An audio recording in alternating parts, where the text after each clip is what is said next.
periodic table? Live. Okay, we're going live. Okay, great. Okay, and hello everyone, and welcome to PerfWeb 17. This is going to be a refresher course for the adult perfusionist, and I have with me Dr. Thomas MacGillivray, who is currently the Chief of Cardiac Surgery at the DeBakey Heart and Vascular Institute, Houston Methodist Hospital in Texas Medical Center, Houston. Prior to this, he was at Boston Children's and Massachusetts General, thank you. And he practiced pediatric cardiac surgery from 1990 to 2010, thereabouts. 1997, I'm not that old, 1997, Joe. Okay, he's not that Don't old. make me an old man. He's not that old, but I think I think his hair, I told him his hair looked strong, you know, but a little gray. But no one's older than me, apparently. Nevertheless, with that said, he was he ran those programs and then did adult congenital, and now is here at Houston Methodist, DeBakey Heart and Vascular, doing adult cardiac surgery, transplants, adult congenital, adult congenital, and he does a lot of type 1 dissections apparently, and he loves it. He loves adult congenital. And next to him is Curt Shelly. Curt Shelly is a respiratory therapist and a master's in education, and he is the director of the Memorial Hermann Children's clinical manager of the Pediatric ECMO program, and it's at Memorial Hermann or Memorial Children's. The Children's Memorial Hermann Hospital. Children's Memorial Hermann Hospital. Okay, they you know, you got to say them all in the right order, so that's a little hard for me. So we're going to break this up into two distinct segments. First, we're going to have Dr. MacGillivray talk about some common themes, you know, different common anomalies that may occur in the pediatric world, and then translate that into what we might see in adult congenital cases, because now, of course, that's going to become something we may get confronted with. I have not seen it other than an ASD or PFO or something like, you know, something common. But I think there's a lot more to it than that, and hopefully he'll reveal this as well. Talk about patients who have had prior surgery, corrective congenital surgery, and how that might influence how we're managing those patients from a drainage perspective, for example. Different shunts that may occur. You know, there's just things I don't know. It's not what I've been confronted with, but I think that as we continue to see these patients get older, us in the community hospitals are probably going to see that more often. Then the second part of this will be talking about pediatric ECMO and adult ECMO, what the differences are, what the similarities are. And after Dr. MacGillivray's presentation, we'll take some questions, we'll do some Q&A, and then he's going to depart, and then we'll go to a break, and then we'll do the second part with Curt. So with that said, Dr. MacGillivray, thank you so much for being here to do this. We appreciate you so very much. I'll let you proceed with your presentation. And you might want to make it, you know, the presentation mode. Presentation mode? Yeah. Always helpful. Yeah, so now it's going to look, now it'll look a lot nicer. That looks better? Oh, yeah. Great. Well, yeah. Joe, thanks very much for asking me to join you tonight. This is a real treat to be speaking not only with you, but with all of you who are tuning in. And I'm very excited to talk a little bit about congenital heart disease and adult congenital heart disease, which is truly one of the growth areas in heart disease and in heart surgery. Just to put it into perspective a bit, you know, if you look at the slide, I mean, there's really been a lot of progress in the management of patients with congenital heart disease. If you were born in the decade that I was born, if you were born with complex congenital heart disease, there was really less than a 15% chance that you would survive to adulthood. Wow. We don't even have the decade that you were born in here, Joe, because it's sort of we can't really find a Rosetta Stone to talk about the hieroglyphics. But there really has been hats off to our colleagues in neonatal and pediatric heart surgery and cardiology, who have really made tremendous advances in the diagnosis and treatment of infants and children with congenital heart disease, such that now, if you were born with complex congenital heart disease within the last 20 years, there's a 90% chance that you'll survive to adulthood.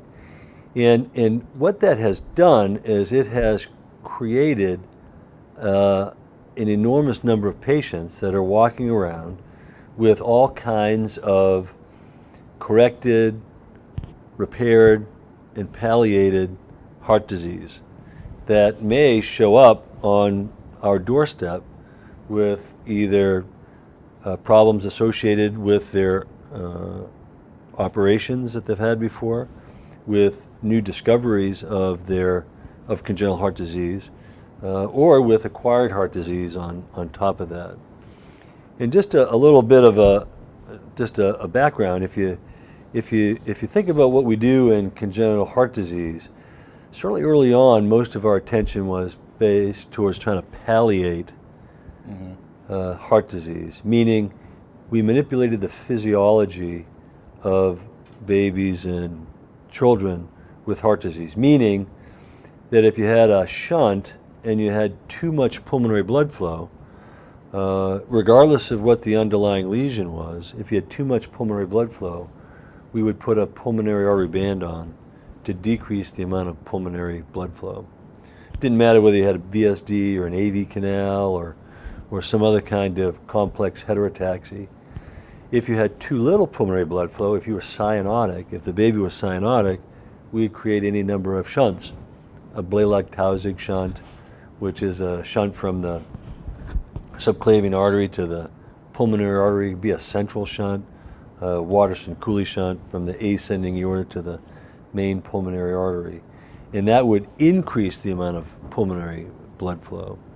Those are less commonly done now, or done as part of a plan for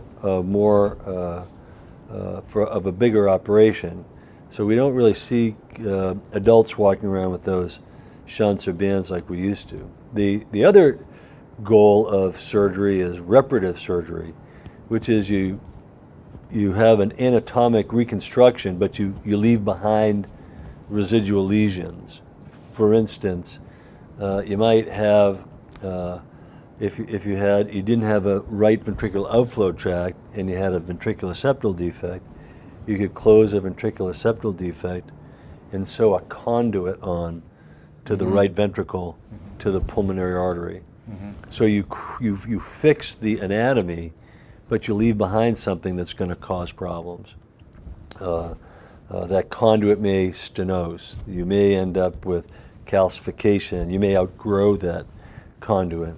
So even though it's an anatomic correction, you know that there are strings attached and there's going to be potential problems. Can I ask, and I don't mean to interrupt you. Yeah, sure. Can I ask, is that something we could potentially see with a patient who had that shunt put in, and they come in for revascularization or for an isolated valve replacement, and then what would happen with that? Well, therein lies the problem, Joe, because in addition to reparative, there's also what we refer to corrective surgery, where we think we actually fix the problem and don't leave anything behind. I mean, the classic example for that would be closing an atrial septal defect or a ventricular septal defect. We even thought kids that had arterial switch operations, that was corrective. Well, as it turns out, we don't correct things as much as we think we did. And the next slide kind of shows that. This shows you this wave of adults with congenital heart disease. If you study this graph, what's been pretty constant over the last 20 years or so is the number of children with congenital heart disease. That's the steady yellow bar down below. And then the orange, I don't know, what's that, a trapezoid? But the point is that the number is increasing. And those are adults with congenital heart disease that are continuing to grow. And then even the older patients, over 60, continues to grow. And so many of these patients were told at the time of their operation that they were cured, they were fixed. So they're walking around thinking that they're cured or fixed. They're not being followed by cardiologists or congenital cardiologists or cardiac surgeons. So to directly answer your question, yes, they could show up to anybody's doorstep because to the best of their knowledge, their problem has been fixed. Mm-hmm. But I guess the best we can say is that they were fixed for a time. Mm-hmm, mm-hmm, mm-hmm.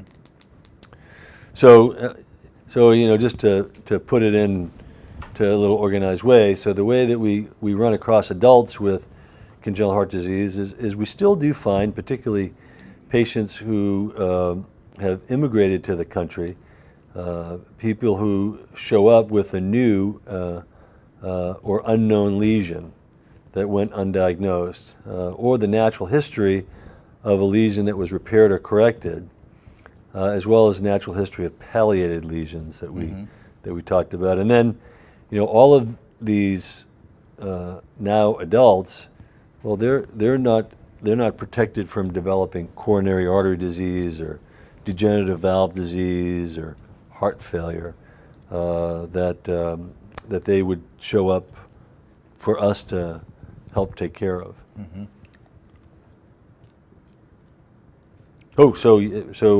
Just as an example of a couple of probably the most common one of the most common things we see now in adults are patients who are treated with tetralogy of Fallot. Tetralogy of Fallot is that and transposition of the great arteries are the two most common cyanotic heart lesions in infancy. And tetralogy of Fallot is four lesions that show up together. You have a malalignment of the components of the ventricular septum. The conal septum is anteriorly malpositioned, and that moves the aorta over towards the right. Mm-hmm. That malposition, so that's one of the four. That creates a ventricular septal defect, and it also creates narrowing of the right ventricular outflow tract. Mm-hmm. And then lastly, because of that obstruction of the right ventricular outflow tract, there is hypertrophy of the right ventricle. Mm-hmm. And so initially, that was the original blue baby that I used to read about when I was a kid in the encyclopedia, and that at Johns Hopkins in the 40s, they created the Blalock-Taussig-Thomas shunt, and that was to increase the amount of blood flow to the lungs, to palliate the cyanosis. And then starting in the 50s and the 60s, there was the Intercardiac Repair where an incision was made over the right ventricular outflow tract.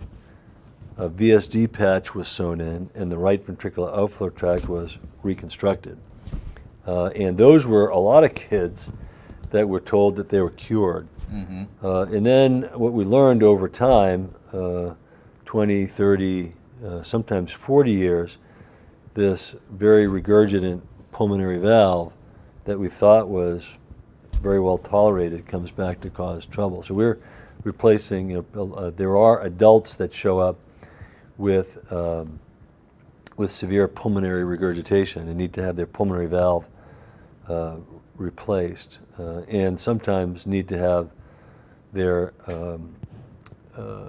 tricuspid valve repaired. Mm-hmm. And have ventricular arrhythmia ablation that goes with that, which is another interesting thing. We're also finding out that if you're born with congenital heart disease, the likelihood that you'll develop atrial dysrhythmias over time is very high, maybe as high as 50 to 60% over a period of 50 to 60 years. Mm-hmm. The second most common lesion that we talked about was transposition of the great arteries.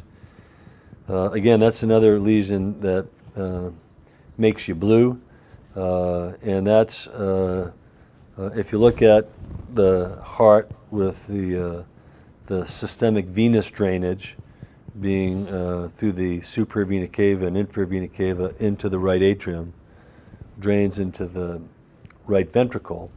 And in the most common of the transpositions, detransposition of the great arteries, the aorta comes, this to the picture to the right on the screen. The aorta arises from the right ventricle. And on the left side, the pulmonary artery arises from the left ventricle. So you have two parallel circuits, the systemic venous return going back to the systemic circulation, so blue blood being pumped around the body and returning and everything blue. And on the left side, blood being pumped from the pulmonary veins into the left ventricle and back to the lungs. Mm-hmm. And left untreated, that's a non-survivable lesion beyond infancy and or childhood. And so there have been a number of different ways that has been treated since the 1950s. It's really amazing. In the late 1950s, Dr. Senning created this operation, the Senning operation, which involves a number of different incisions and rotational flaps using the tissue of the right and left atria and the atrial septum to end up inside the atrium, baffling the flow that returns from the superior vena cava and the inferior vena cava to go to the left atrium, mm-hmm. or to go across the mitral valve into the left ventricle, and then have that blood be pumped to the pulmonary artery. Right. Yeah. Right. And then vice versa, have the blood that comes from the pulmonary veins go around this intra-atrial tube and go to the right side across the tricuspid valve into the systemic right ventricle and then out the aorta. But that means that the RV then has to get thicker and it has to become strong enough to tolerate the systemic pressures. Wouldn't that be nice if that were the case? Mm-hmm. And that's clearly the Achilles heel. Yeah, and so both with the Senning operation and a more simplified mustard operation, which essentially does the same thing but with a patch rather than these rotational flaps. The mustard operation uses either pericardium or Gore-Tex or Dacron to do the same thing, but they both end up with the same problem, which is the right ventricle is a poor substitute for a systemic ventricle most of the time. Mm-hmm. So we talk about the right ventricle and the left ventricle, and that they are different embryologically, they're different morphologically, and they're different functionally. And that what we've found is that these atrial switch operations work pretty well in childhood and into young adulthood. But many of these patients over time do develop right ventricular failure and tricuspid regurgitation. And it's striking in that oftentimes even just a mild impairment by ejection fraction of the right ventricle is a devastating impairment. So an ejection fraction of 40% of the right ventricle is actually would be the equivalent of somewhere being in like 18% mm-hmm. for the left ventricle. Mm-hmm. Having moderate or moderate to severe tricuspid regurgitation. Kind of hard for me to be doing both of these things at the same time. No, you just have to continuously watch it, though, I think. It's back on. We're back on? Oh, no, it's just frozen. Mm-hmm. Okay, no, I think it's working now. Okay, so you have to refresh it. Okay, I think we're good. All right, so. Okay, go ahead. Well, I mean, it wasn't here. It's my computer. That's right. It's always my fault. It's the perfusionist's fault. Okay, go ahead, Derek. You know, some things are universal, Joe. So, yeah, I know. Doesn't matter where you are. I know. It's always your fault. I know. It's a heavy burden you bear. I know. There's no coffee. That's my fault too. I know how it goes. Okay, so please. Yeah, and so it's very uncommon now to do these atrial switches, but there are tens of thousands of patients around the world who have had atrial switches that would, that may show up on your doorstep. May go to a pediatric heart hospital, but could develop any number of problems that could end up at any cardiac center. Well, let's just say they end up with ACS, and they have a STEMI, and they go to put a stent in, and they perf the LAD, and now we're going to go to the operating room. What do we need to worry about? So as perfusionists, with any of these procedures, I mean, an ASD repair probably not, but let's say it's a tetralogy, let's say it's the cenning, let's say it's a BT shunt, let's say it's an arterial switch. What are some of the common, like when you look at a patient who's an adult, not that you're doing an adult congenital, but a patient with previous repair, how do you talk to your perfusionist and say, these are the things I'm concerned about today? Very carefully and very respectfully, Joe. You're very good, very good. That's excellent. Yeah. So like with any operation, and certainly with any re-operation, it's very important to understand exactly what the patient has had done. And I find it incredibly helpful, and I would say an imperative to try to find the previous operative report. If somebody has had, whether they've had coronary bypass surgery or previous valve surgery, and certainly patients who have had congenital surgery, to get hold of that operative report. Sometimes the patient's mothers, if they're still alive, have a copy of it. If you can find out where somebody's had the operation, you can get a hold of that center to get the operative report. And imaging now is quite good, but you do want to understand what the anatomy is. Well, if Dr. Lumsden were here, imaging, right? At imaging. least, if not more than that. Yeah, imaging. Yeah. But so, and that is one of the, that is a backstop that we have, is that if you can't get a hold of the operative report, there is really high resolution, high fidelity imaging that can help you sort it out. And so the basic principles of perfusion, right? You want to drain the blue blood, pump in the red blood, and hope there's not too big of a puddle on the floor, right? We try. Yeah. We try. And so certainly if you were going to do heart surgery on a patient that had an atrial switch operation, you'd really want to bicavally cannulate that person because to get the systemic venous drainage, you wouldn't really be able to go directly into the right atrium. You'd have to go into the superior vena cava and the inferior vena cava. And then I think the arterial cannulation would essentially be the same. But if you're doing a tricuspid valve, I realize you're doing a tricuspid valve from a surgical perspective, you're going to have to cut into it to get to it. How is that going to affect your approach? So the tricuspid valve, so that would be the AV valves are identified by the ventricle that they're attached to. So even though the right ventricle, the morphologic right ventricle, this is where all the terminology gets confusing. So the morphologic right ventricle is the systemic ventricle. That's pumping blood out the aorta. So now that's the mitral. No, so it's not really the mitral, but it's the tricuspid. It's the tricuspid. So because it's the morphologic right ventricle, the inflow valve is the tricuspid valve.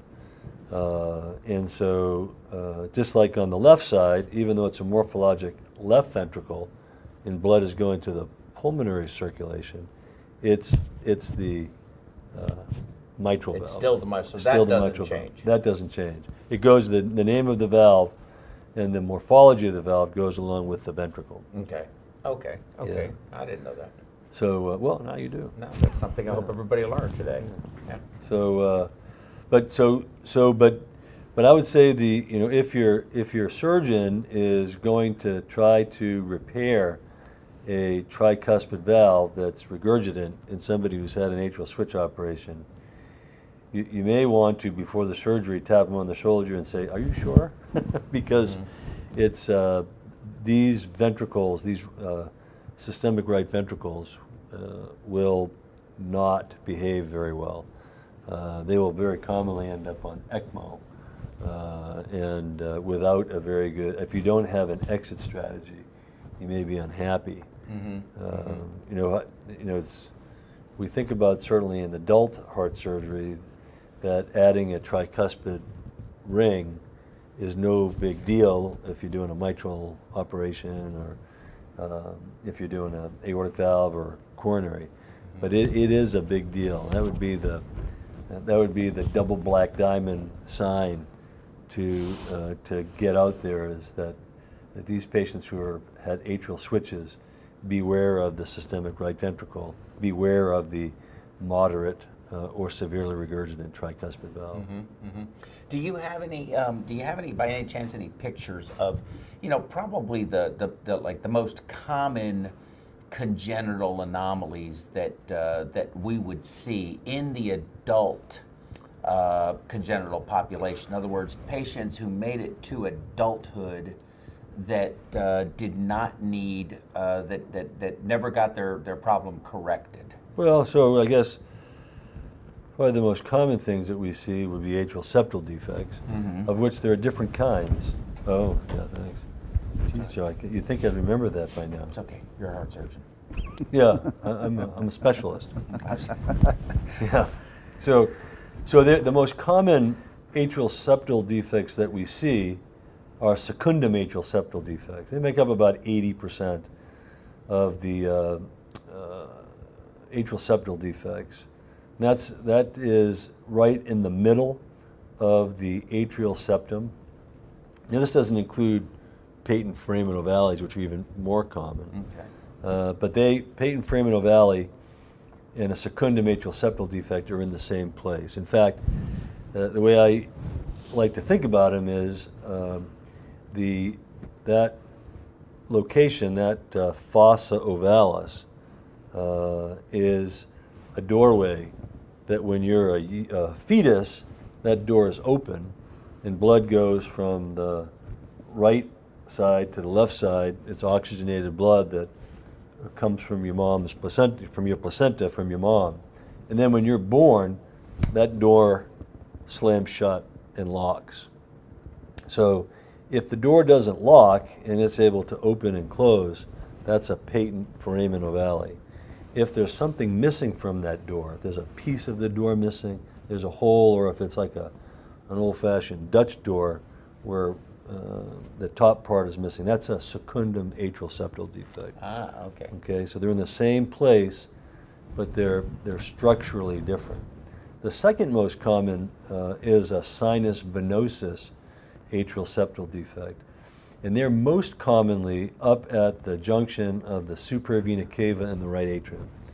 And they are commonly associated with anomalous pulmonary venous return, meaning some of the pulmonary veins, most commonly on the right upper lobe, right middle lobe, drain into the superior vena cava.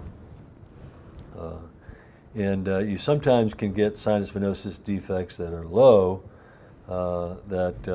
down by the inferior vena cava, and they can be associated with an anomalous venous drainage, scimitar syndrome, which is an unusual but Sometimes patients that are adults show up with that. It's very easy to the uninitiated to falsely make the diagnosis of a secundum atrial septal defect, when in fact it's an inferior sinus venosus defect. And then there's these primum defects. People sometimes refer to them as primum ASDs, to be the, I don't know whether I'm erudite or arrogant, but they're not really an atrial septal defect. They're more of an endocardial cushion defect. They're in the category of AV canals, and they're down at the crux of where the two atria and the two ventricles meet at that common. Kind of like the four corners. Exactly. Yeah. It would be if in a common AV canal, that'd be the no corners. Right. Because there's yeah. So, but you'll commonly see that. That's referred to as a primum. Some people say primum ASD, and they're almost always associated with a cleft mitral valve. So those would be pretty common things that you'd see in adults. Most of the time now, secundum atrial septal defects and PFOs, it's rare for them to be closed surgically now because they're so well managed in the cath lab by interventional congenital cardiologists. Sinus venosus defects and primum defects we not uncommonly see in adults. So let's do this while you continue to show us some more images and some things that we may see in the adult world. Can we go ahead and open the phone lines in case anybody does want to call? And I'll remind everyone that they can text here, but we'll look at some more pictures. No, let's go ahead and leave it tight on Dr. MacGillivray and keep his images up.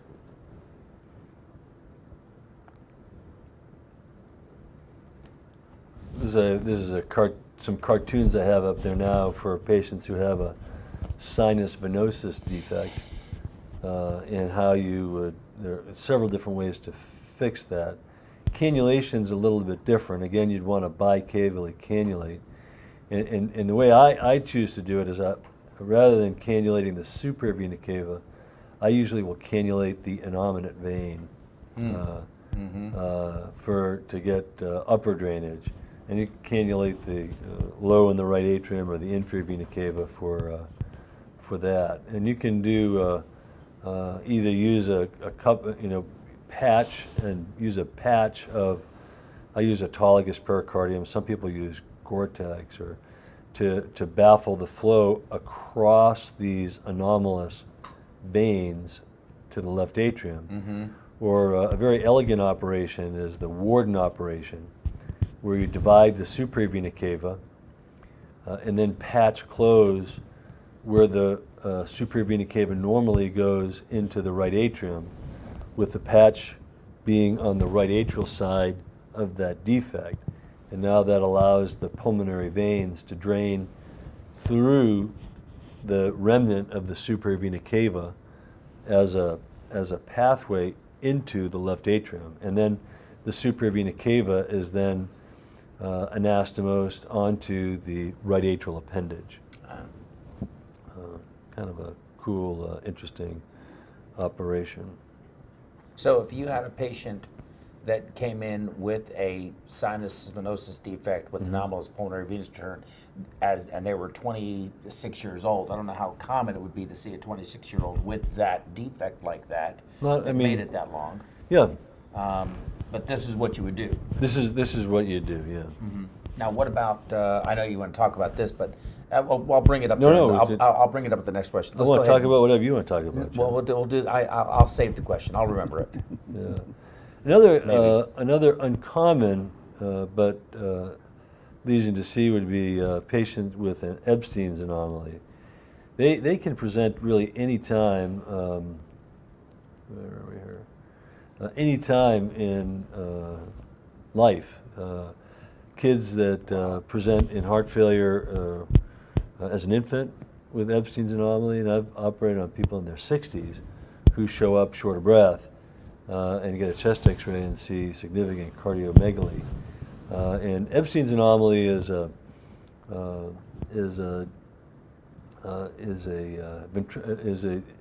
malformation of the tricuspid valve as it when it forms and the septal leaflet becomes right ventricularized. And then the part of the right ventricle between where the normal annulus is supposed to be becomes very, very thin or atrialized. We used to replace those tricuspid valves, and again, it seemed like a pretty straightforward thing to do.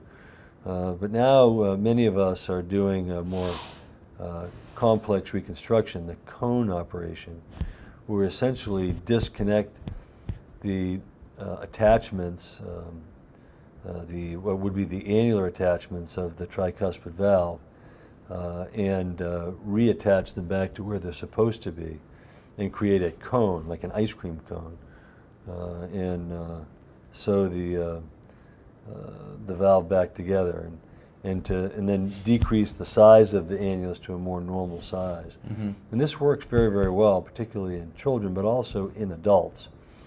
It's a very involved and very elegant operation that seems to work very well, and so far has very good durability. Mm-hmm. Mm-hmm. I guess the other thing I can talk about is sort of these fontans. What else would you like me to? No, that's a good one. Fontans are good. Fontans, you like fontans? Mm-hmm. Yeah. So there I got to get back to where I'm supposed to be. Yeah. So we use the term fontan to describe many different things. I mean, isn't that the way it is in heart surgery? In medicine, too, we use the same words to describe different things and different words to describe the same things. But the fontan operation is essentially a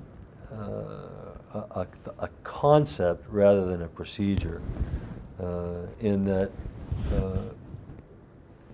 babies born with complex heart disease that you're not able to have two ventricles, one pumping to the lungs and one pumping to the systemic circulation. A fontan operation, or more appropriately called now, would be a total cavo-pulmonary connection. And what that means is whatever ventricle you have, whether it's a right or a left ventricle, you would transition that to be the systemic ventricle, and take the systemic venous return and surgically redirect the systemic blood flow, the systemic venous return, directly to the pulmonary arteries, so that it does not go through a ventricle. So it would have to be passively draining. Passively drained. So this cartoon is of a total cavo-pulmonary connection using an extracardiac conduit. And that's a mouthful, but let me just sort of walk you through this a little bit. We tend to do this in stages. So when an infant is born, we would do probably, this is a modified Blalock-Taussig shunt. The classic Blalock-Taussig shunt would be to take and disconnect the subclavian artery and sew it directly onto the pulmonary artery, a branch pulmonary artery.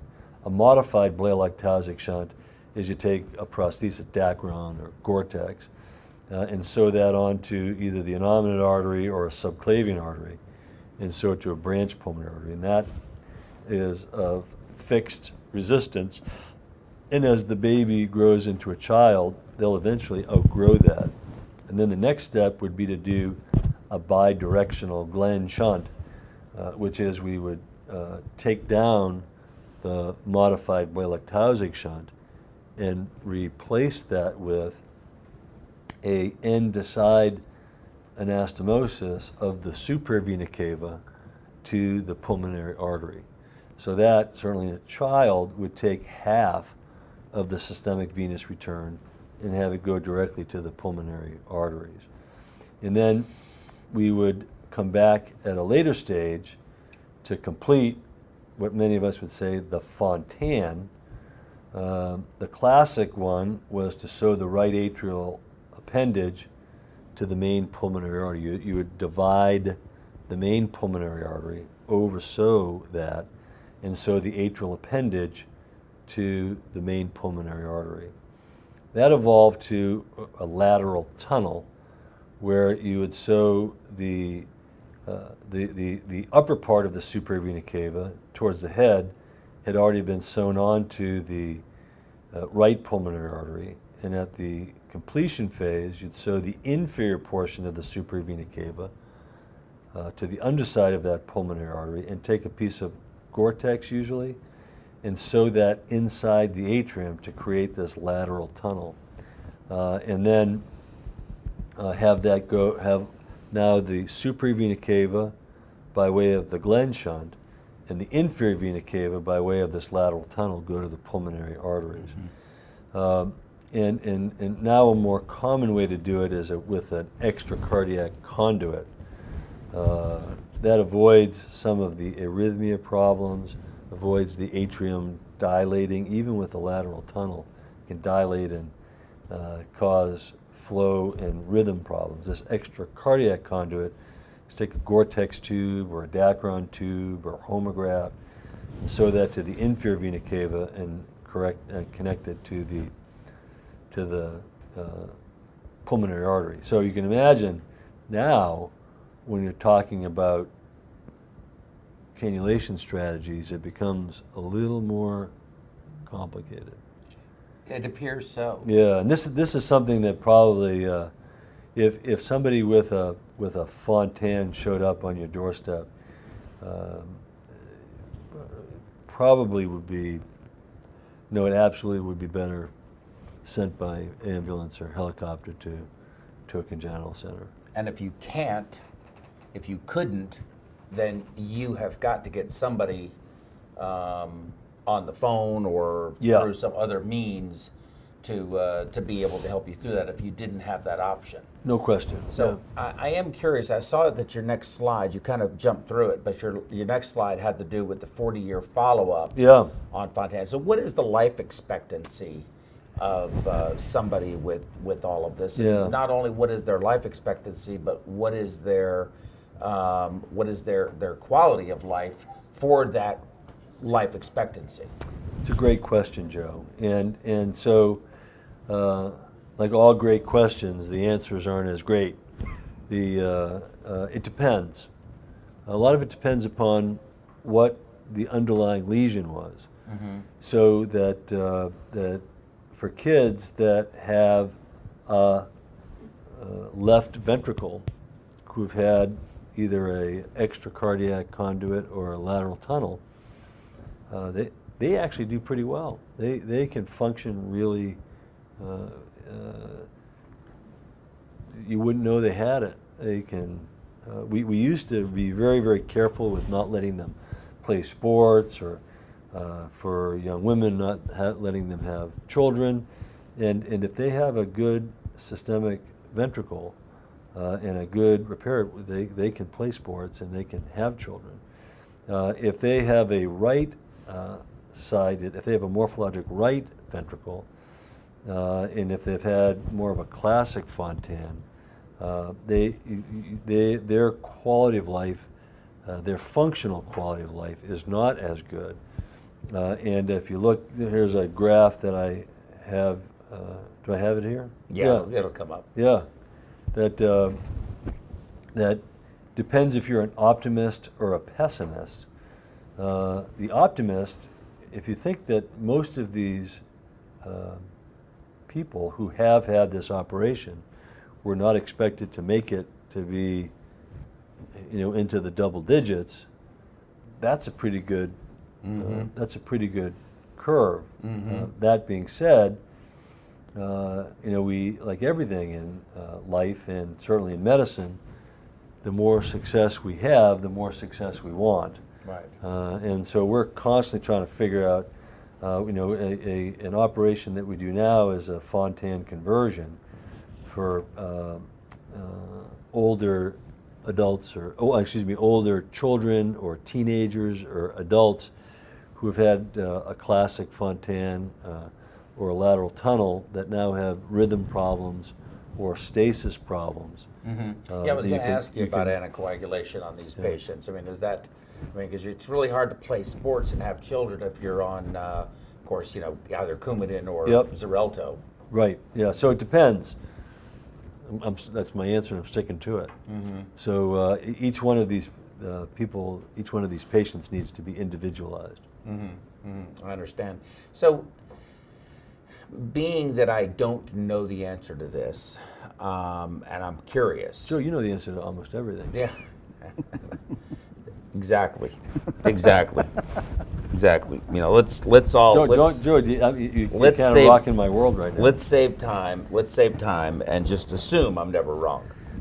However, there's heart transplant. I mean, obviously, we have a problem with enough donors, and then if that's your first line of resolving these patients, these kids with these very complex lesions that are going to be difficult to deal with, the heart, doesn't grow with the patient. Is that correct? They will outgrow it, or will they grow with the patient? Yeah. So the question is, does something grow or does it dilate?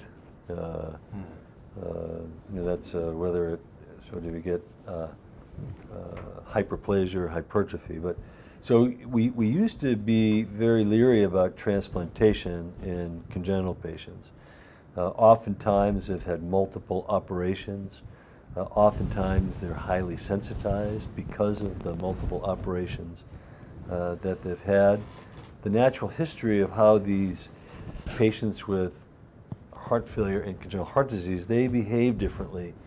They can be functionally much better than somebody who has ischemic cardiomyopathy or a non-ischemic dilated cardiomyopathy. Mm-hmm. So historically, they haven't really been the status that they've had on waiting lists. It kind of put them at a disadvantage. Mm-hmm. But what we have learned is that although the initial morbidity and mortality rate is a little bit higher for transplantation with congenital heart disease, the long-term survival is actually better than any of the diagnoses. If you look on, this is a recent UNOS survival curve. Usually when you show Kaplan-Meier curves, their eyes kind of roll back and they start to sort of nod off and go to sleep. But this yellow line is the natural history or survival of patients with transplantations with congenital heart disease, and that the long-term survival is actually pretty good compared with the long-term survival of some of the other diagnoses. Mm-hmm. So it looks like it's, let's see, let's just take the 50% mark out about 11 years. Oh, Joe, you're going to get your new pair of glasses. It's like 15 years. Where? Show me the line. Right here. 50% survival at 50 years. 15 years. At 15 years. Okay, yeah. So well, it's pretty light on my screen. I don't have the, if you had a better quality slide, I could see it. Yeah. Well, another color besides yellow. Well, see, you knew I was yellow colorblind. Yeah. But so 50% at 15 years. So on a heart transplant of a 40-year-old with a idiopathic cardiomyopathy, what's that going to be? Let's compare it to that. Yeah, so let's, funny you should say that, Joe. So that's the blue line. Mm-hmm. Okay. So the 50% survival is 12 years. Wow. See, I knew you'd say that. Wow. So it really is pretty good. Yeah, it's better. Now, so a couple of months ago, my partners and I, we did a third heart transplant on a woman that's 40, who had had 2 previous heart transplants, Wow. one when she was a child, then one when she was in her early 20s. And she did great. Wow. Oh, Yeah, that's they used impressive. to say, that's the same word, yeah. Very Wow, good. wow, yeah. Excellent. Okay. Well, it's 4 minutes to 7 o'clock. Yeah, any questions? I know you. We have a lot of questions. I mean, yes, but you will miss your appointment, and we don't want to do that. But to I'm you. happy to answer Okay. some questions. Very good. So, well, I'll answer the question then. Curt, you got any questions? I'm at the moment. Anybody on the web have any questions? Anybody in the audience have any questions? No? Okay. So, with that said, since our next topic is going to actually be ECMO. Yeah. So, ECMO in the congenital world, I'm assuming you've done quite a bit of it. Mm-hmm. And there's always been very good, really pretty decent outcomes with ECMO in kids. But yet there's still today a lot of people who feel ECMO in the adult population is pointless. What's your view on that? So, I mean, ECMO, certainly for children, and I would say adults with congenital heart disease, that ECMO has been the workhorse for mechanical cardiopulmonary support. And in part, it's due to the great successes that we have had in children. In part, it's due to the lack of other mechanical circulatory support devices that don't work as well for congenital heart diagnoses as they do for non-ischemic dilated cardiomyopathies. Mm-hmm. A big problem with congenital heart disease is biventricular failure or right ventricular failure. And most of the commercially available ventricular assist devices are designed to support a normal morphologic, although abnormally functioning, left ventricle. Mm-hmm. So ECMO has served our patients very, very well. There has been, as many people term it, an ECMO explosion in the last 10 years or so, not only in the United States, but also around the world. And I think that with that, the outcomes have not been as good as people would like, in part probably because of the selection. Mm-hmm. I think that we should be very careful not to cast aspersions on a technology because it's not necessarily being used in the right patients and the right time for the right reason. Mm-hmm. That's a common thread with a lot of different therapeutic modalities that exist. That it is, when it is not used as it's intended or used too late, then you tend to really have a problem. Now, what about the total artificial heart and the future of congenital surgery or congenital anomalies and how we treat them, whether we do surgery like this or we are going to be implanting devices in these kids?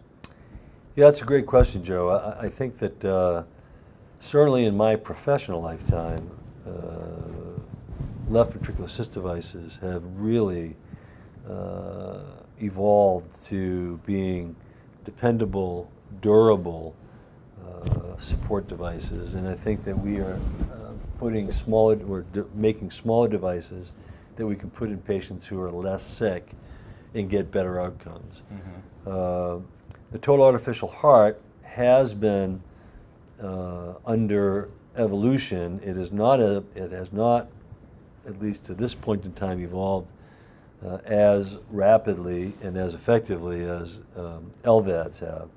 But I do think that the Syncardia has been a giant step forward, and certainly in patients with biventricular dysfunction who are big O's or highly sensitized, it is a very good treatment as a bridge to transplant.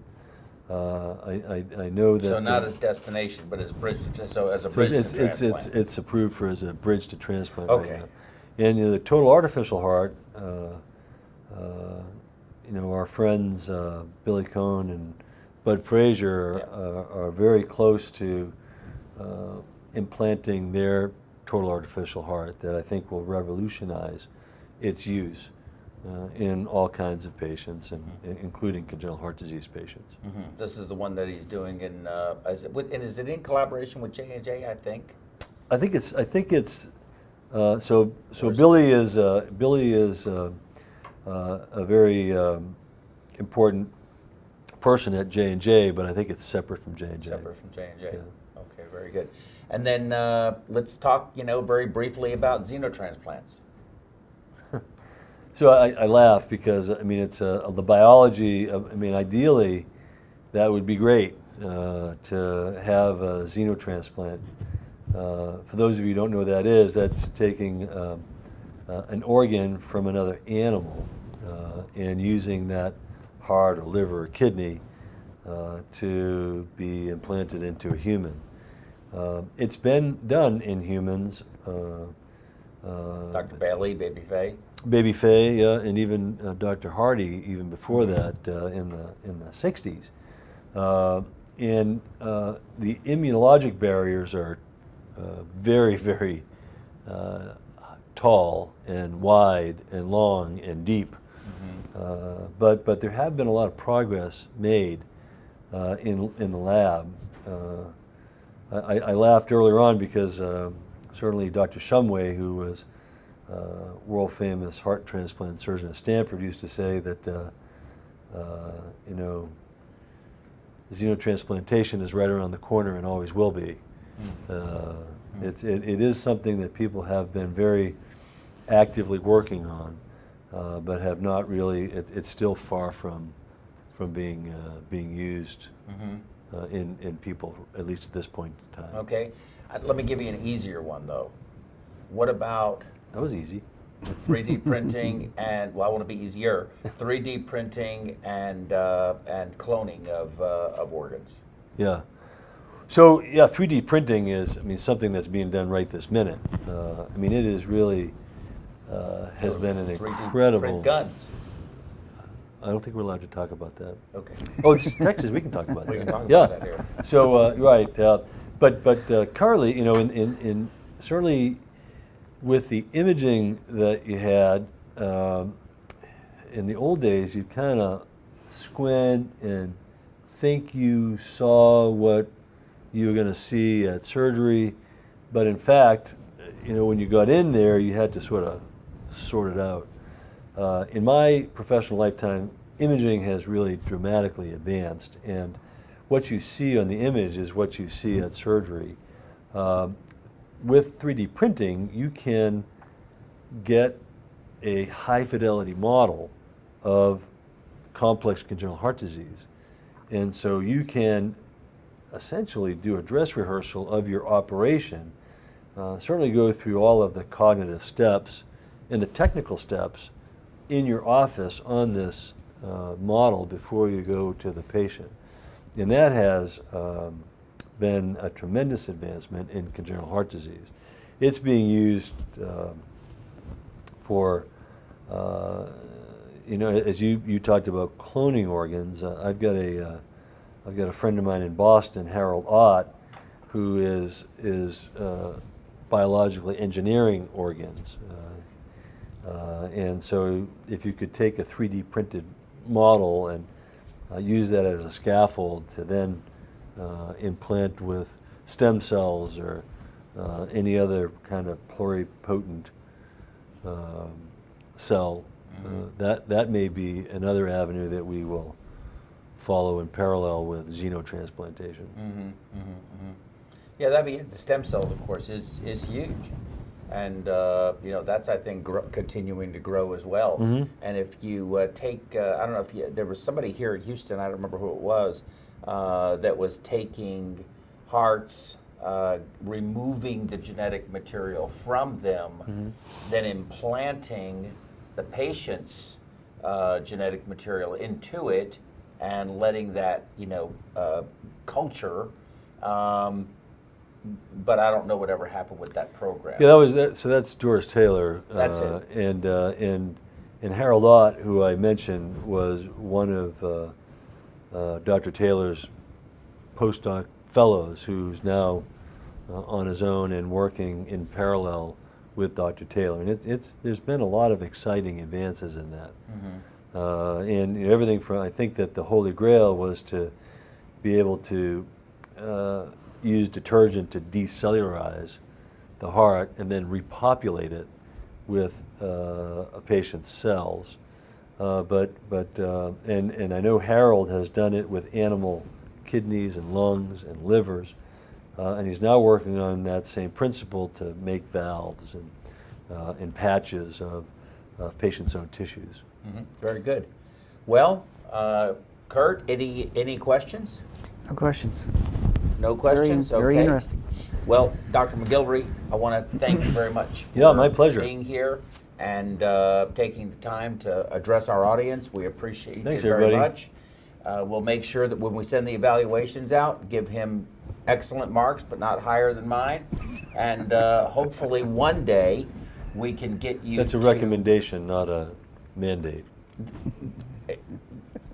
Okay. But I would say vote your conscience. Strong Vote your strong conscience. suggestion. Yeah, vote your conscience. But I would really appreciate it because I think that my team, though we have enjoyed very much being here on the 19th floor of the Smith Tower at Houston, Houston Methodist Hospital, has been exciting.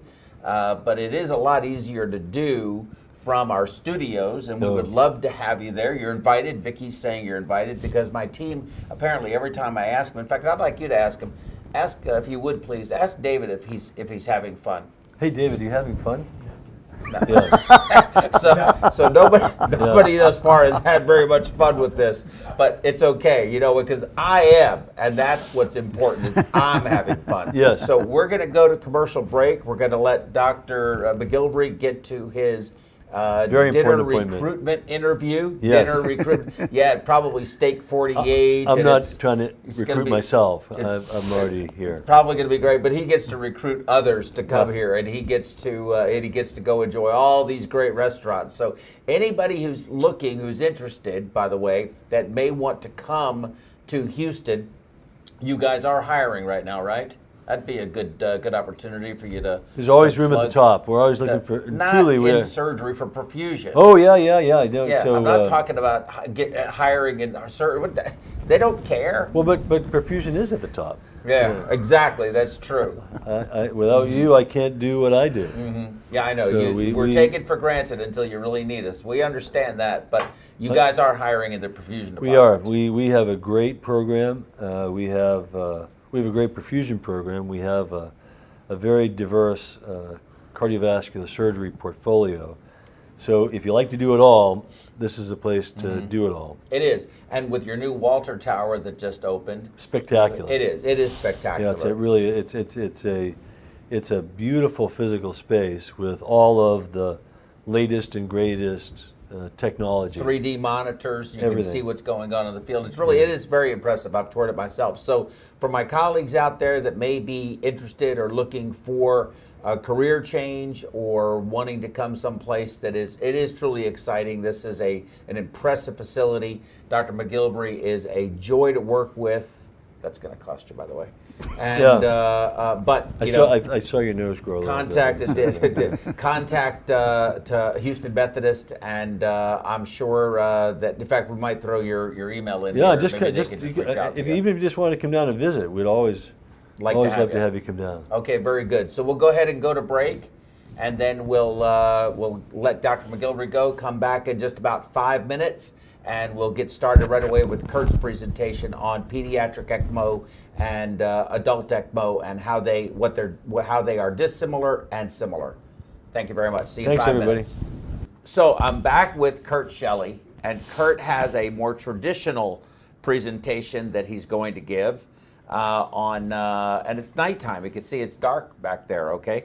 And he's going to give a more traditional presentation on and welcoming to the world of ECMO and blend these things. Curt, first of all, thanks very much for coming here and doing this with us. I appreciate it so much.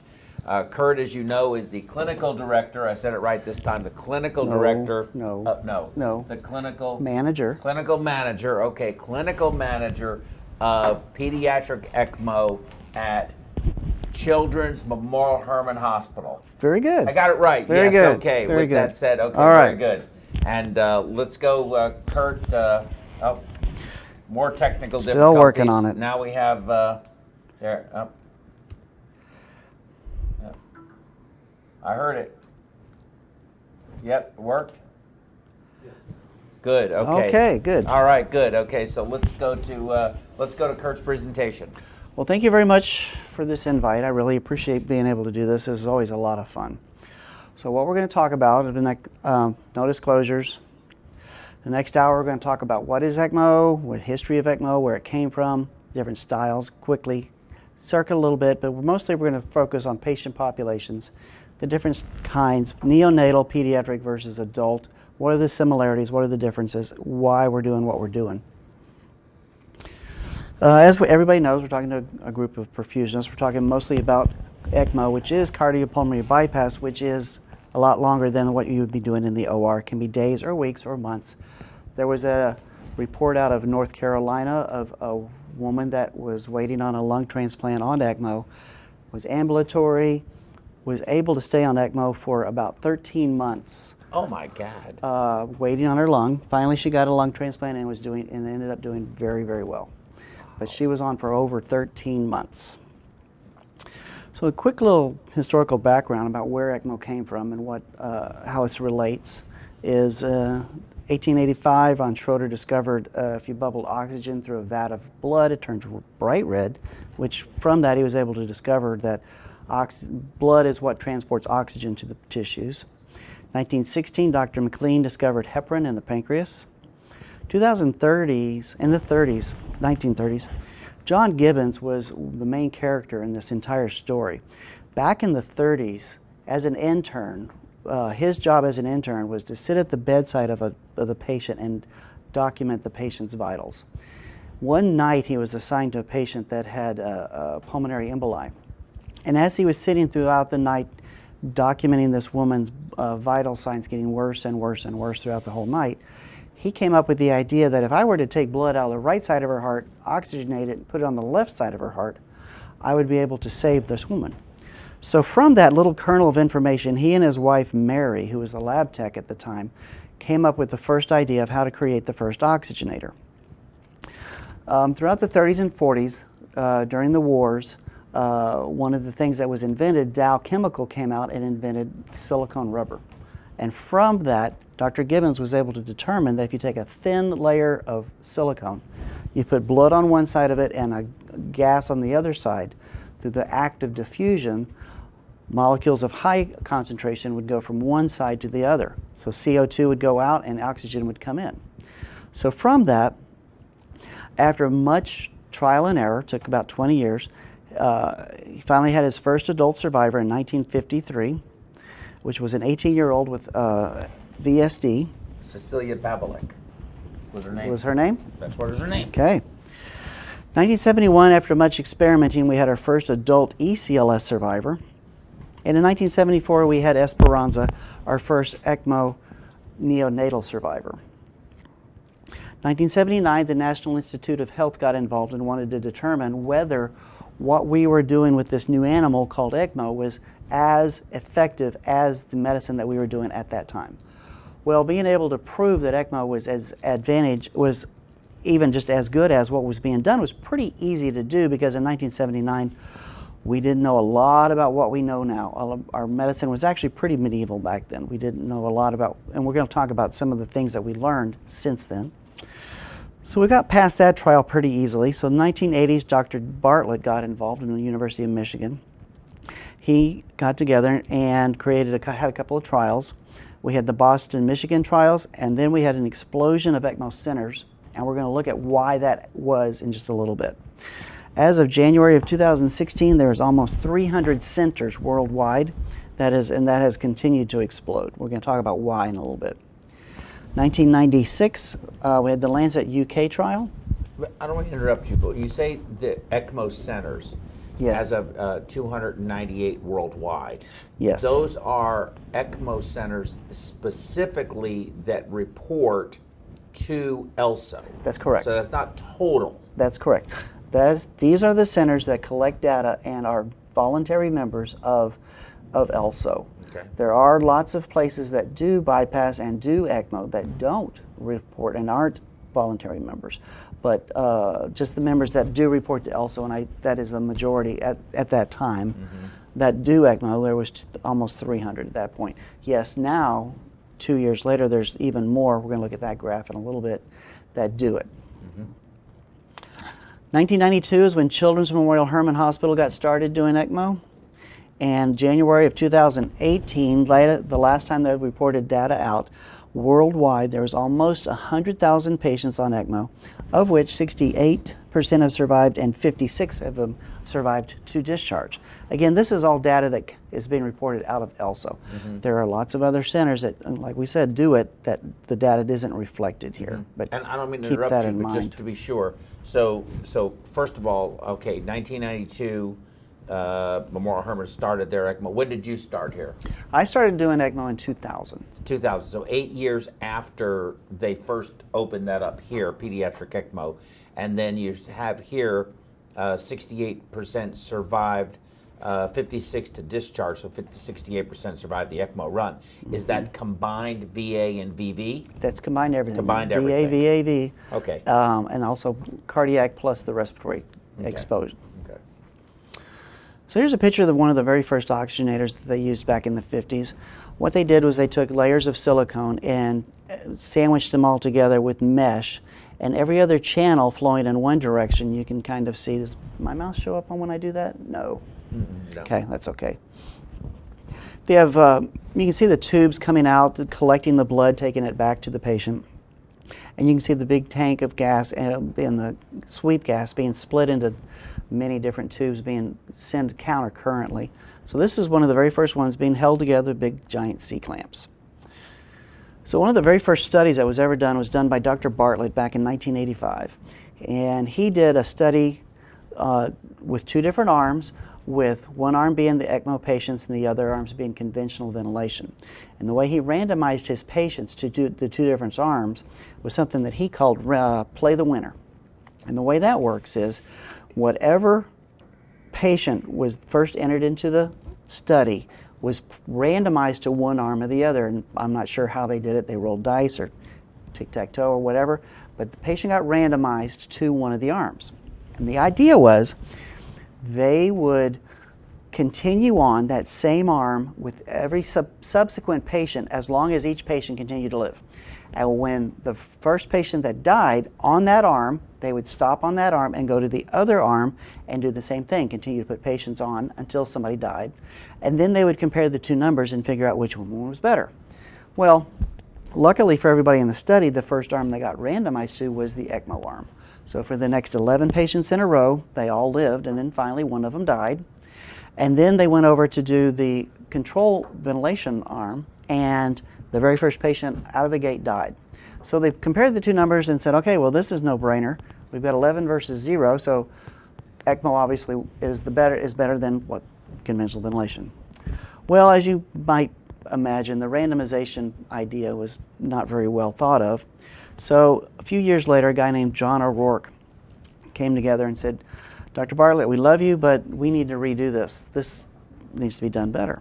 So he did the exact same idea where he had two different arms. He had ECMO and he had conventional ventilation, but he did a proper randomization where he did every single patient got properly randomized to one arm or the other. And you can see his results there. 60% of the control patients died, where 97% of the patients treated with ECMO lived. Well, that gave him it gave him a p-value of 5%. His sample size is a little low at 39, but he's had a good p-value. And for those that have forgotten statistics from the many years ago you took in college, p-value, you want that to be 5% or less. If it is, your hypothesis is supported. So this guy was right on the money, right at 5%. And so it was a good study for the time. The only problem was he had such a small sample size. So Giles Peake over in the UK got together, and he did this similar study where he would transport patients into 4 tertiary centers that did ECMO and neonatal ECMO, and then randomized them. And he had a large sample size. His sample size was 185. Similarly, 59% of those control patients died, but only 28% of his ECMO patients died, which gave him a p-value of 0.05%. So, large sample size, properly randomized, great study that was done at the time, although the only caveat we have nowadays is that it was done in 1996.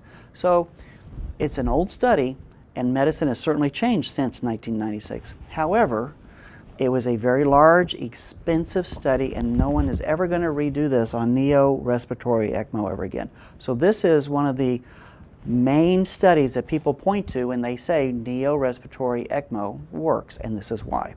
So keep that in mind, however, because we're going to come back and look at this in a minute about what has changed since 1996. Here's a map of the world with all the ELSO centers that report to ELSO, and you can see we are now got ECMO going on every single continent except one. Here is a map of Texas and all the ELSO centers that we have in Texas, and there's Houston down below. Us at the top, we've got St. Luke's, TCH, Methodist. All right, so now let's start talking a little bit about similarities and differences of adult versus kids. So one of the things that came about in the 70s and 80s when we first started trying to do adult respiratory ECMO, it was very unsuccessful. And the reason was because everybody was cannulating everybody through the femoral vein and the femoral artery. And so you were having oxygenated blood flowing countercurrent up the aorta, and the native heart was pushing native cardiac output back down the aorta. So eventually the oxygenated ECMO blood would get turned around and go in the right direction. However, it wouldn't quite make it up to the coronaries, it wouldn't quite make it up to the carotids. And so you had a very pink patient, you had a very you drew a blood gas, he was very oxygenated. Why in the world has this guy got a dead brain and why has he got a dead heart? So a lot of people threw their hands up and said, well, this doesn't work. Adult ECMO doesn't work. Well, doing it this style, yeah, it doesn't work very well. Sometimes this does work when you have to make it work, like when you're having a patient that's having a cardiac event and you're having to emergently cannulate them. However, we have since learned that if you put a venous cannula in the femoral vein and you put your return into your jugular and you start doing VV ECMO, especially with adult respiratory cases, they do extremely well. Now you've got a high cardiac output, you've got high crit, and you've got lots of oxygen delivery, and now your coronaries are seeing good oxygen delivery, and your brain is seeing good oxygen delivery. So now here we are having lots of good success with adult respiratory ECMO, and this is why just the thought process of changing between one and the other. Okay, so that's adult ECMO. So kids, if you look at the third image there, you can see this is an example of a kid that's on respiratory VA ECMO through the neck. We've got a jugular cannula going down into his right atrium, and we have an arterial cannula that goes down the carotid that goes to just right above the aortic arch. Taking blood out of the right atrium, oxygenating it, and putting it into the left side, just like Dr. Gibbons wanted to do back in the 30s. This works really well. And then the last example is of a cardiac patient that we've got an open chest. You've got a cannula in the right atrium and you've got a cannula in the aorta through an open chest. We've seen that a lot of times in adult patients as well, you know, with post-cardiotomy syndrome where they can't be weaned from bypass and we just leave them centrally cannulated and go from there. But I had a question for you though on this. I don't mean to stop you or interrupt you, but on the carotid artery cannulation, is there not a concern of you know, having problems with perfusion with the cannulation? How does that get addressed? When we first started doing this style cannulation back in the 90s, there was a concern about losing that carotid supply to the brain. So after ECMO runs, they would go back in and take out the cannula, recreate the carotid, and they started having horrible events with showering the brain with microclots. So they bit the bullet, tied off the carotids these days, and they don't have any sequelae from having just one jugular and one carotid. Mm-hmm. So as long as you have an intact circle of Willis. correct. Or and everybody that's involved with ECMO is extremely careful with what they're doing with heparinization, brain protection, all of that. Yes, correct. But in the midst of having a patient that is decompensating, needing to go on needing to go on ECMO, you don't have the luxury of taking them down, getting imaging and making sure. Right. Correct. You just have to do it. You got to bite the bullet. It's one extreme or the other. Okay, so now after doing this experience with cannulation, we started coming up with some ideas of how can we combine the two ideas together and come up with a way to get the best of all these worlds. That's when we started getting fancy and started doing VVA, where we have a large cannula in the femoral vein coming out, we oxygenate it, comes back around, and then we split it.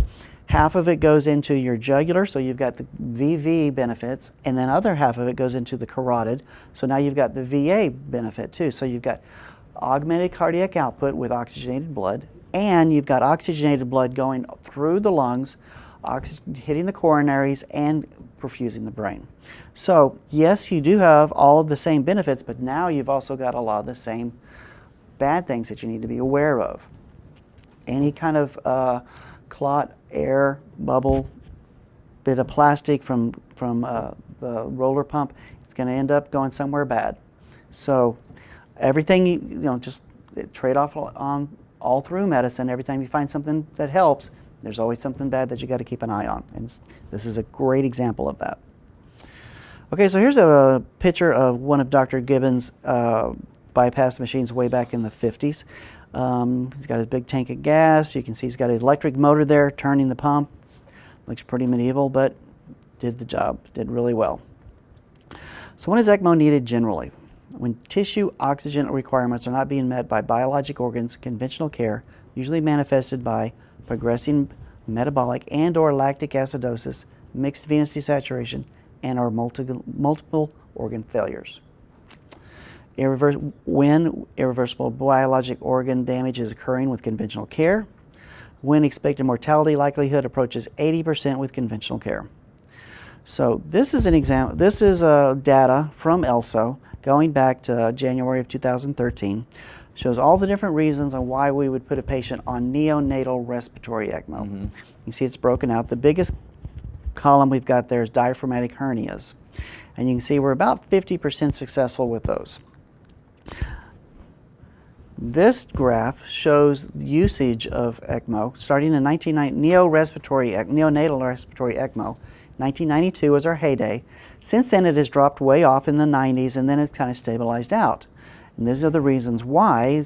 In 92 we started trialing nitric oxide, then we did a trial of high frequency, then we did a trial of high frequency plus the nitric oxide, then we did a trial with surfactant, and finally in the year 2000 the FDA approved the use of nitric oxide.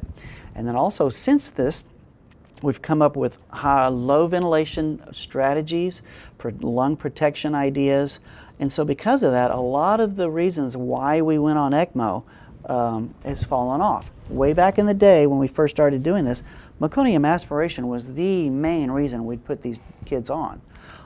Since then we've learned how to treat meconium aspiration without having to put them on ECMO. So going back to what you were just talking about, not having to lose a jugular when we can support these patients on conventional ventilation and the carotid more so is beneficial.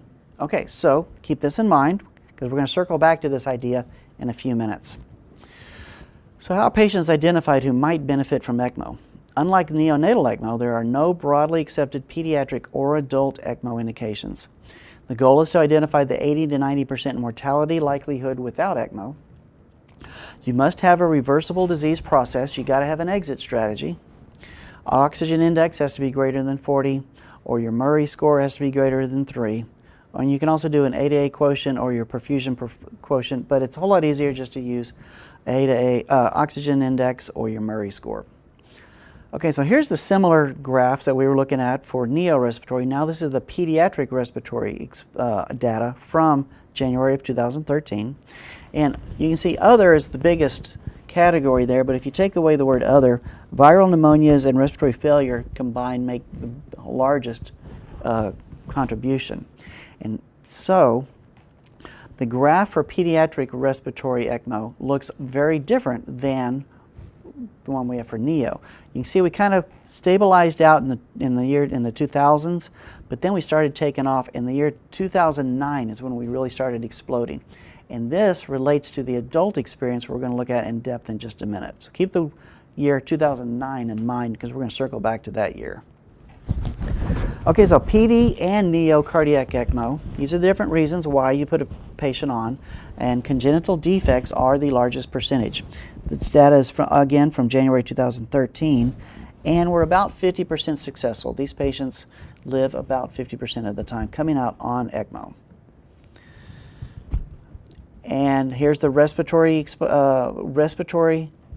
adult respiratory experience. We've got viral pneumonias, bacterial pneumonias, and adult respiratory failures. Take away the other, and you can see that those are the two. Now here is a shocking graph. 2009, you can see we were pretty stagnant on adult respiratory all the way through 2009, and then things just exploded, took off. And you can see the success rate at the very end is about 43%. Now, if you put these graphs all together, you can see that the neo-respiratory drops way off. It's less than 10% of our business these days. The biggest percentage of what we are doing for ECMO these days are adult respiratory and pediatric respiratory. So how is adult and pediatric ECMO different? So they're actually more alike than they are different. Some of the things to keep in mind is that mechanical ventilation prior to ECMO, for the most part, at about 10 days of high ventilatory support is when we would consider the patient's not a candidate. But for an adult, those days are only about 6 days. So once you reach 10 days in the PD, 6 days in the adult, you're essentially no longer a candidate for mechanical pulmonary support. There's been quite a few studies that have shown that at 10 days of high ventilatory support for the pediatric kids world, those lungs have been damaged to the point that they're irreversible, that we end up with futile care. And on the adult world, the adult lungs don't take very kindly to high ventilator settings any more than the kids do, but even less so. Mm-hmm. And let me, you don't mind the interruption, because this is something that is very troublesome to me. Those numbers that you quoted on the adult ECMO with a overall survival of 43%, that's pulmonary. Yes. Pulmonary. Yes. But the range on that is very different. The range can be quite high. And the argument is always you're putting patients on ECMO that could have done without it. And so, even though you may just you have these two different criteria, when you should consider ECMO and when it is absolutely indicated. But how many of those patients that contributed to that number being 43%, that number would be much higher if they didn't wait 6 days, 5 days, 6 days, or 7 days, and then put those patients on ECMO? How much of that do you believe, if you know the answer, fine, if not, maybe your opinion, but how much of that do you think contributed to that number being 43% overall, when I would think it would be much higher than that? Well, there's that viewpoint, but then there's the opposite viewpoint that a lot of these patients that do get put on at a much too late of a date, and they end up dying and they would have probably been, they probably would have died with or without ECMO anyway. So those add to the negative part of that equation. And then yes, putting these patients on too early, but then they do okay. So yes, it very much befuddles the whole equation. And then you've got different centers that all have different criteria about when they put a patient on. So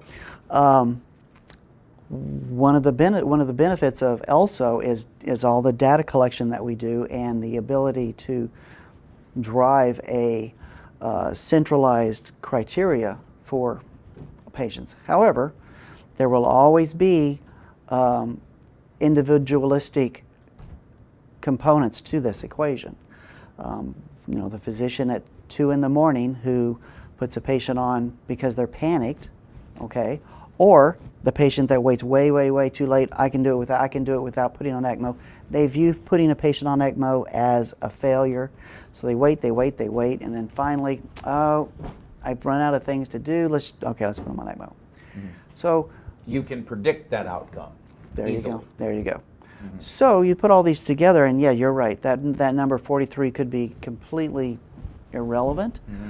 It is one of the things to use for trying to come up with a group idea of patient selection. Very good. Okay. All right. So some of the differences between adult and kids. Differences in size is definitely going to cause difficulty in nursing care. One of the goals we have for respiratory cases when they've been on for a while is we want to try and get them sitting up in bed and getting them ambulatory, and then actually having them walk. The case that we were referring to when we first started from North Carolina, the woman that was on for 13 months, she was up walking around every single day, and she actually was able to walk herself all the way down to the first floor, and they have pictures of her sitting out on a patio, just seeing the outside, and then coming back. Yeah, they have to keep them conditioned so they can tolerate the lung transplant. That's exactly right, exactly right. So every single day, she looked forward to her PT sessions and was very involved with that. So differences in sizes, you got to keep, as these patients are being mobilized, moved, turned, even if they're not being out of bed, just turning them back and forth, changing linens and stuff, it's a whole lot more difficult with an adult patient. You're having to keep a close eye on the cannulas, the IVs. You got to make sure nothing is coming out to being dislodged. You're getting closer to me. I know I am. I was being directed. The boss told me. And then with kids, the smaller the neonates, you're not going to be mobilizing them. You're not going to be moving them around. However, you still same idea. Easier to move. You still got to keep an eye on the cannulas. What do you think about the rotoprone? Because we've been doing ECMO with the rotoprone. Really? Yes. And how's that going? It's good. I mean, it actually, I have to tell you, from my observation, and of course this is very anecdotal, but those patients that we have done that with have done extremely well. Wow. So, and this is with an Avalon in general speaking. So we'll have a regular, dual lumen Avalon, VV ECMO with the right IJ, and we've transitioned them to the rotoprone bed and have had, like I said, have had remarkable success. But anecdotally, we don't have that huge population of them, and maybe 4 or 5 or 6 maybe at the tops. That would be scary. That would be very interesting to watch. I bet the first time you did that, there were a lot of uptight people, I'm sure. Yes, it is a bit nerve-wracking when they flip the patient. Sure, but once you get used to it, you set the lines up coming out through the top, okay, and you just watch your lines, and the thing turns, and it really is not that bad. Okay, it's not that hard. Okay, but it's very. I mean, I have to tell you again, observationally, it's worked extremely well. Nice, very nice. Okay, anticoagulation, there are some little differences. With the pediatric, it's almost always heparin-based. There are some centers that are experimenting with bival, and some others. However, for the most part, most pediatric centers like heparin. They've used it for many, many, many years. They're comfortable with it. They know the downsides and they're watching for it. We use ACTs and anti-10As to titrate it. The adult world, they use bivalve a lot. They start with heparin, but they quickly transition over to bivalve and using PTT and TEGs to monitor the titration for that. That's one of the main differences. Let's talk a little bit, if we may, and again, I hope you don't mind this Methodist style, because I can't remember all of these questions by the time you're through. But on the low range ACT, my experience with the ACT-LR is that it's can be all over the place. I can draw the same sample, run it on 2 different machines, and get one result that says you need to intervene with either a bolus of heparin or going up on the drip, and the other one you're giving too much heparin and you need to turn your drip down. It's very user specific. The caregiver at the bedside, the ECMO specialist, whoever's drawing it, you can have very similar heparin infusion between 2 different shifts and get 2 different results, 2 different ranges, simply from technique. We use it mostly for trending. The gold standard that we're using these days for heparinization is the anti-10A for the kids. And then once that's set, we're using the ACTs as the trending tool just to determine whether we are going to be in range or not with the 10As.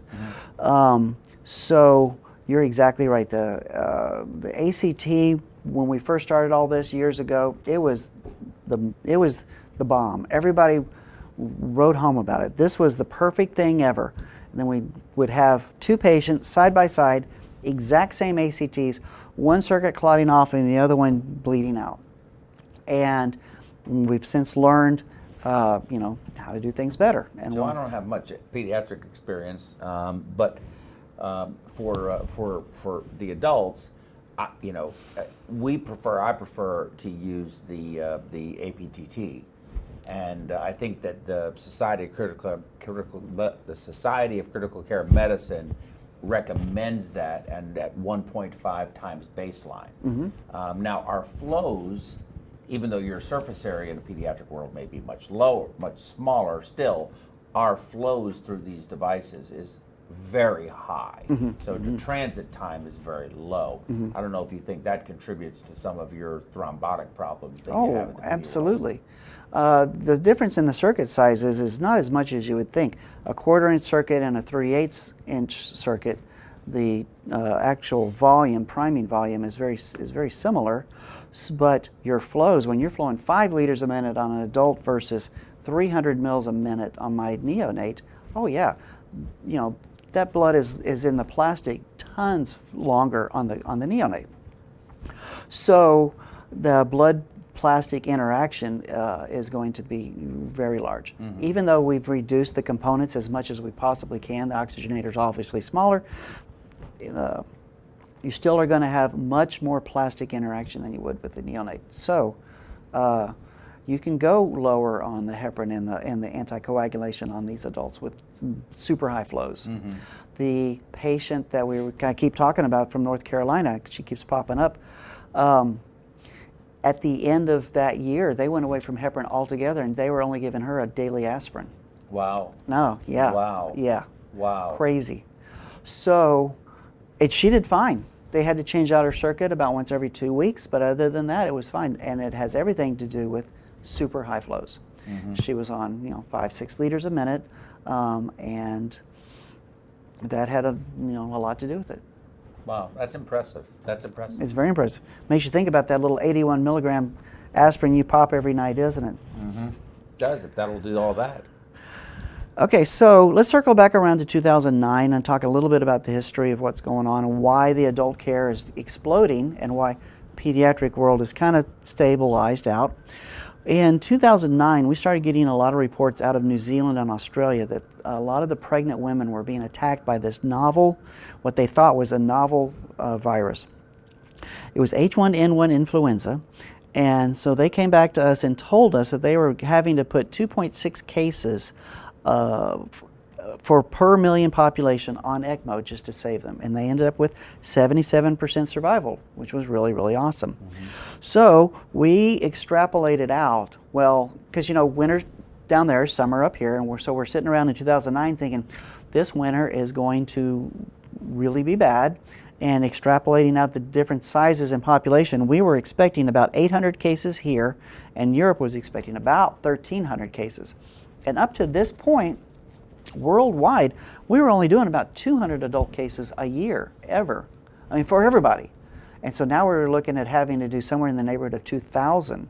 Everybody freaked out, started buying out lots and lots of equipment, started determining how in the world are we going to do this. By the time the influenza came through Asia and came over to us, it had attenuated a lot, and so we got a lot of cases that year, but it wasn't near as bad as we thought it was going to be. But in addition to that, one cool thing was actually going on was Giles Peak, the same guy that was putting on that neonatal respiratory case study that in Europe that we were talking about earlier, had also been spending the last 4 years up to this point putting together an adult version of that exact same study. So his target population was adult ARDS patients going on ECMO. And you can see the study here. 63% of the ECMO patients lived, where 47% of the control patients lived. So you can see the statistics there. P-value was 0.03. And these two things came out at the exact same time, the Caesar trial in addition to the reports out of Australia. So people put this together and started coming up with the thought process that adult ARDS does very well, responds very well to ECMO. So, as happens with many, many things, a lot of people were changing their minds. We had a new generation of physicians that didn't have that same adult respiratory ECMO experience that we had back in the 70s and 80s. They're a new generation. They were forward thinkers. They said, why not try ECMO on these patients? So they did, and they started liking it, started having good results with it. And so now, fast forward to today, now we're putting all kinds of patients on these. We've got cardiac centers that are putting just about every single patient that comes through their door, putting them on ECMO. So we're kind of getting back, the pendulum has kind of gone a little bit too far, and now we're putting all kinds of patients on that doesn't need to go on, or patients that shouldn't go on. Mm-hmm. But that explains why that graph looks the way it does, heading north at about a 60-degree angle. Mm-hmm. Now here's a couple of quick little graphs I got from the CDC talking about last winter's influenza epidemic that came through. The orange ones, the orange ones at the top are the H1N1. As you can see, it's still around. And here's the similar thing, but this is every single year going back about 5 or 6 years. The red at the top is last year's. Mm-hmm. And the reason I brought this up was I was sitting around in an airport one day reading a USA Today that, just bored. And I came across this article where a bunch of guys in Pennsylvania was digging in their backyard or on their farm, and they found a bunch of bones. So they called the police and they said, we found a bunch of bones, what's this? And they came out and took a look, and turns out it was a mass grave from the Spanish flu influenza pandemic back in the 1918. And you can see in the Smithsonian that they estimate somewhere between 50 and 100 million cases, 100 million people died worldwide from the Spanish flu. Oh my God. So they took the bones and they took the bone marrow and they did a sample, and they found live H1N1 influenza. Oh my God. Right. Exactly right. Oh my God. So keep that in mind. Keep that in mind. It's still around and it's still deadly. So where are we going with all this? We're developing modular ECLS components. Presently we've got cardiac, respiratory, and renal. We're developing Generation 2 ECMO pumps, which are simple, easy to walk around with. Patient population, adult ECMO use is going to increase dramatically. Vascular access, VV, is going to become the standard approach. We're developing thrombo-resistant circuits. Cardiac ECMO is going to be being done at all centers because when a patient decompensates cardiac-wise, they need ECMO, they need it right that second. But respiratory ECMO, when a patient decompensates from a respiratory reason, they've got several hours before they actually need to go on ECMO. So what we'll probably start seeing are tertiary centers that specialize in respiratory ECMO, and lots of centers all around that do cardiac ECMO. Artificial placentas with proper safety and knowledge, the patient population is going to change from the moribund to the moderately severe respiratory and cardiac failure. We're going to develop wearable and implantable devices for the lung and the heart, bridged to lung transplant for children and adults, we've seen that already, and support during organ procurement after the brain death. There's been a couple of studies that have shown if you take a brain dead donor and you put them on ECMO right at the moment of death and highly oxygenate the organs, the rejection percentage is a lot less, particularly the pancreas. Really? So, conclusions. ECMO works, but we still do not know a lot about its basic disease, its natural history, or patient selection. We still have not gotten the most from what we already think we know. And we also know that there are the known unknowns, that is to say that we know that there are some things that we do not know, but there's also the unknown unknowns, the ones that we don't know that we don't know. Yep, Don Rumsfeld. I've used that quote. Have you really? It's a great quote. That's a great quote. That was an excellent, that was really a great presentation, and I appreciate this so very much. I think that was that was a very comprehensive review of ECMO, and especially because I talk about ECMO a lot, but I only talk about it in the adult world because I don't live in the pediatric world. I just don't. Right. Now, I believe that, yes, you can put an ECMO in too early. However, I mean, way too early, and, you know, but I believe by and large that when you see ARDS patient after ARDS patient after ARDS patient and you have that experience, you know from the trend where this is going to go, almost predictably. So this argument that it's put in too early and the patient could have done fine without it, I think is a red herring. I don't think it's a good argument. And I think that I believe that ECMO is still underutilized. Yes. That is what I believe that from the VV perspective. The VA perspective, it's, you know, your mortality on that's going to be high. Yes. You're expected not to survive. And I think you do have to have some very specific criteria. You know, if you have a 45-year-old female or male that comes into your facility without any other, you know, comorbidity that would be exclusionary, I think we have an obligation. Look at what the French are doing, putting people on ECMO in the Louvre. In the Louvre, did you see that? Yes, I did. I have. That was awesome. Yes, I have, and you know, I think that, you know, people deserve an opportunity. They deserve that chance. Now, I think we have to be pragmatic, and at day 5, when they're still on max doses of epi and norepi and neo and vasopressin, and they're emptying out the blood bank. Right, and their lactate levels are going through the roof, and you're only clearing it because you have CRRT running at the maximum speed, and you know that their bowel is infarcted. You know, there is a time you have to be able to say, we've got to end this. Well, yeah, limits. There certainly needs to be limits. However, I think you're right. This is a modality that can be utilized to treat these respiratory cases, and it's been shown high probability of success, save the lungs, and there's been studies that have shown that it's cost effective. Per day, it's a very, very expensive therapy. However, you take an ARDS patient and you throw them on ECMO, A week later, he comes off ECMO. A week later, he comes off the ventilator. A few days later, he's out on the floor. And a few days after that, he's walking home. Versus putting him on a ventilator and leaving him in the expensive ICU for months.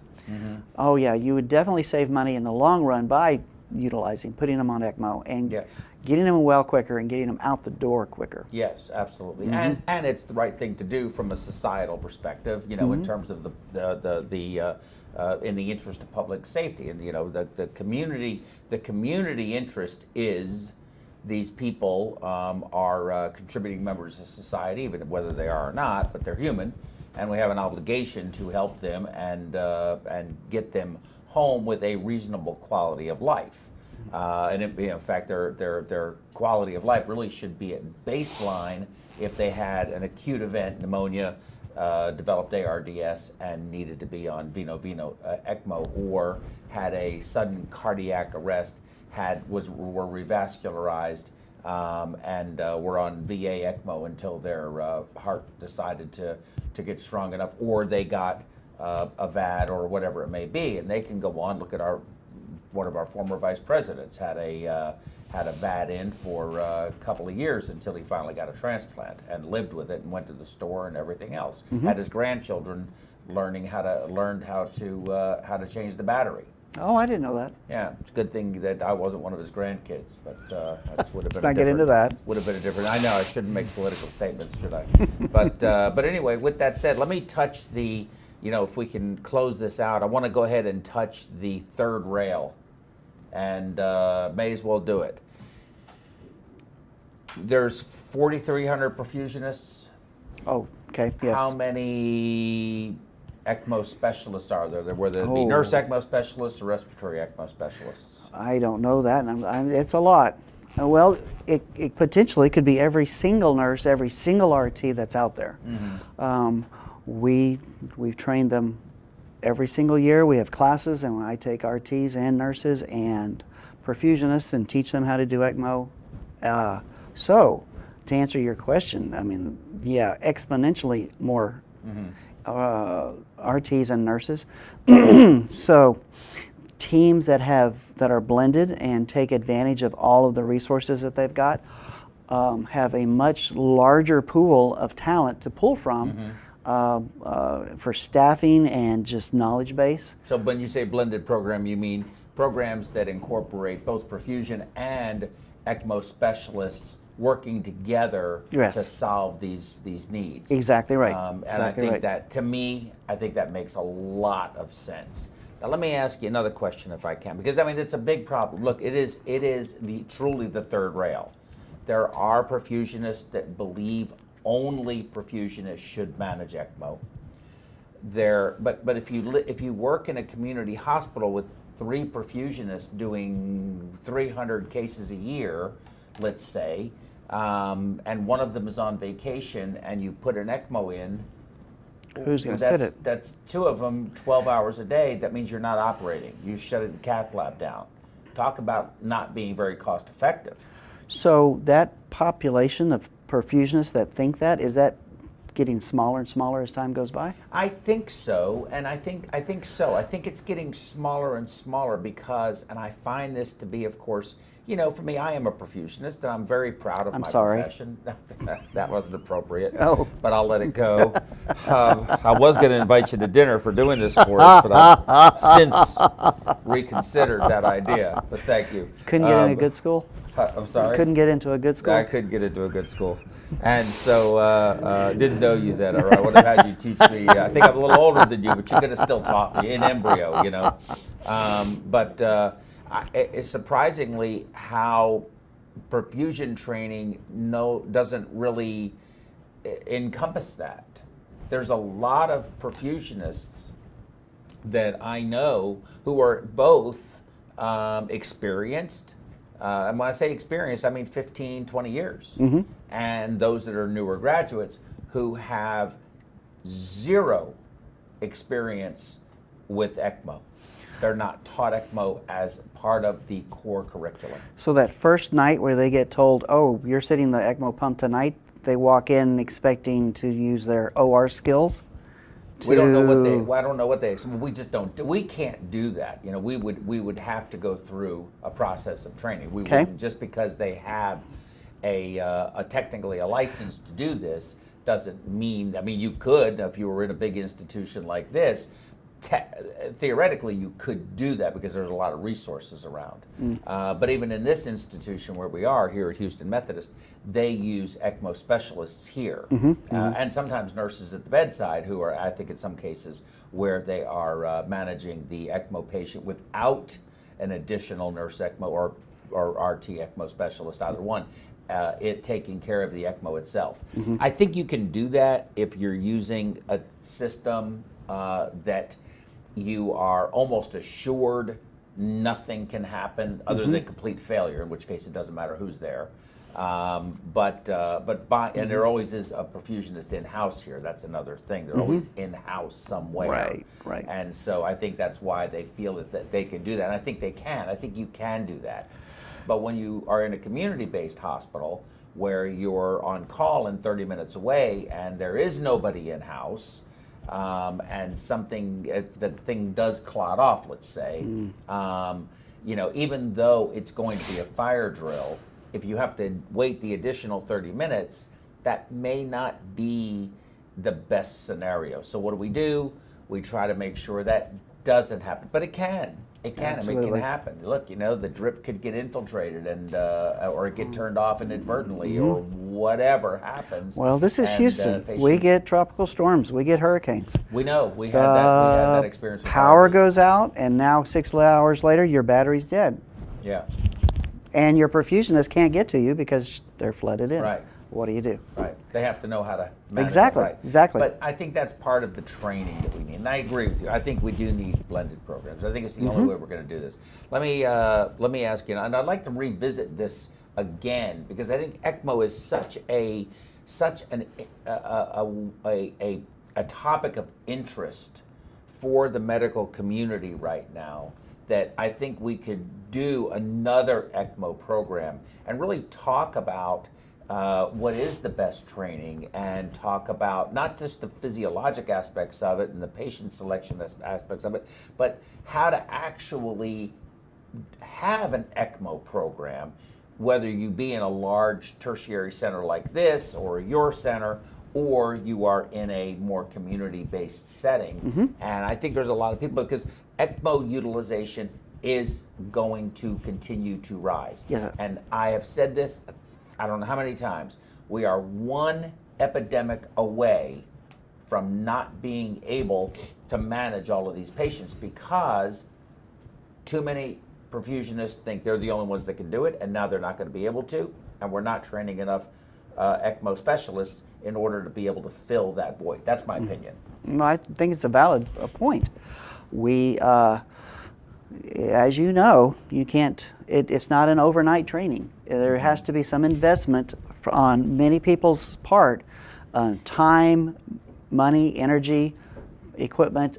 It can't be, you know, there's an epidemic in Australia and it's going to be here in 6 months. You know, it's going to take that long just to get everybody up and trained and get the equipment, you know, in-house. So no, you're exactly right. Something to think about, something to move forward to. And a lot of these community hospitals that are doing ECMO that aren't part of ELSO, you know, there's the ones that we need to support. We need to help them with their training and help them with that knowing what they need to know, including simulation labs and all of that. Knowing what they need to know because they don't know what they don't know. That's right. So one last question. I philosophically believe that if a patient is septic, they have had pneumonia, now they're septic, they're in ARDS, they're on ECMO, that system should not be left up for 2 weeks.